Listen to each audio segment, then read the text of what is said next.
Hello, this is Frozen Vibranium Productions, and today, in celebration of my having completed all of Camp Cretaceous, we're going to be taking a look at the Papo Spinosaurus and Carnotaurus. Alright, first things first, let's look at the Carnotaurus. Alright, and here it is. Now you may notice, unlike a lot of Papo's designs, this doesn't look quite like the one we see in the Jurassic Park, Jurassic World franchise.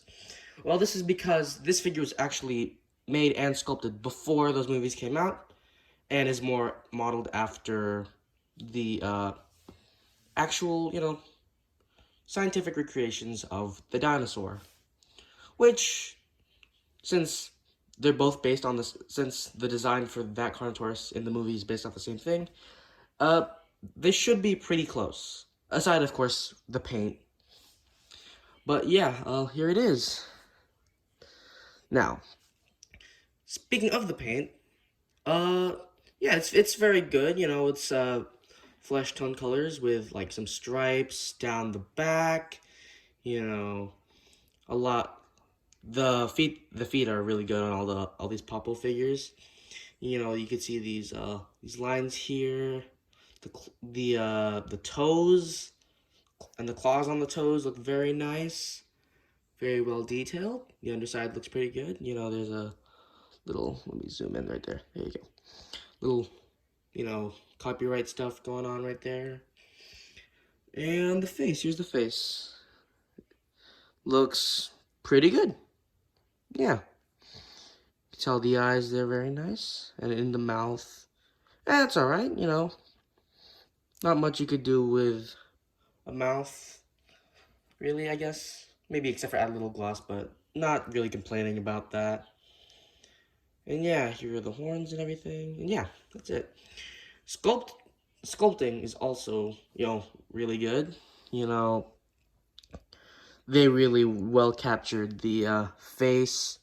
And everyone talks about how tiny T-Rex arms are, but look at the size of those. My goodness. It's like a poor dude. T-Rex, Carnotaurus can't clap, because it's dead. I'm hilarious. But yeah, they got some of the spinal detail, or not spinal, but like horns along its back and tail, as you can, or like spikes. And of course, back to the horns again. Yeah, everything's well sculpted and well painted. That's great. And in terms of articulation, as per most Papo figures, mouth. Might as well get that out of the way with Spinosaurus too. Mouth. Alright. Anyway, yeah. It's a neat little figure. Alright. Comparisons. Put it up to this this Velociraptor from Mattel's Jurassic World line. For a 6-inch scale figure, I'll put it up to the Mezco Thor from Ragnarok. And for a human 3 3/4-inch figure, I'll put it next to Ian Malcolm, Jeff Goldblum. So yeah, not really in scale with any of these actually. But for for itself as its own thing, it's really good. I'll put it up next to the Papo T-Rex. Even for another Papo thing, it's not really in scale. I have a review with this. Links in the description.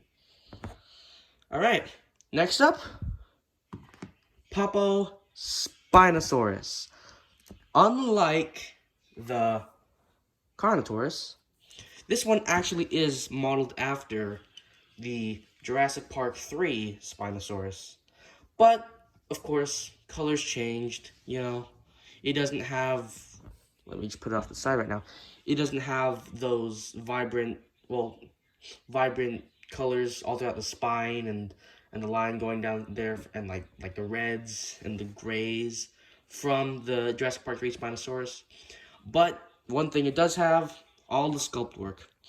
Now just look at that. Look at the skin detail on that. The cracks on the spine, the like the muscle work. Look at its snout. It looks like a living, breathing human. Well, it looks like a living, breathing creature, you know? It looks like a Spinosaurus come back to life.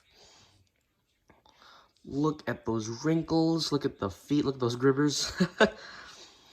Yeah. Yeah, it's just fantastic. And the paint complements it really well, despite not being the same as the Jurassic Park one. It highlights the fact that, yeah, this is a Spinosaurus. It's a living animal. It looks so realistic. I mean, just look at that. I've actually spent hours, not hours probably, but long periods of time staring at this thing, just going like, wow. Papo, their sculpt work is top tier. I'd love to see something like this in Mattel. I mean, their sculpt work's pretty good. Like, don't get me wrong, but wow, Papo, they're just great. Probably take a higher budget for them to achieve something like this. But of course, they also have had articulation and stuff like that, which would inevitably break the sculpt. But seeing that these are more statues, I dig it. I dig it. But yeah, as I said before, articulation, just the jaw. But yeah, all right. For size comparison, here it is next to Carnotaurus. You saw this earlier in the review. Next to the Velociraptor, Mattel Velociraptor. Ian Malcolm.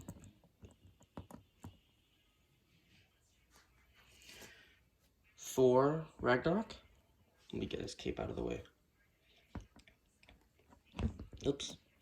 Sorry. And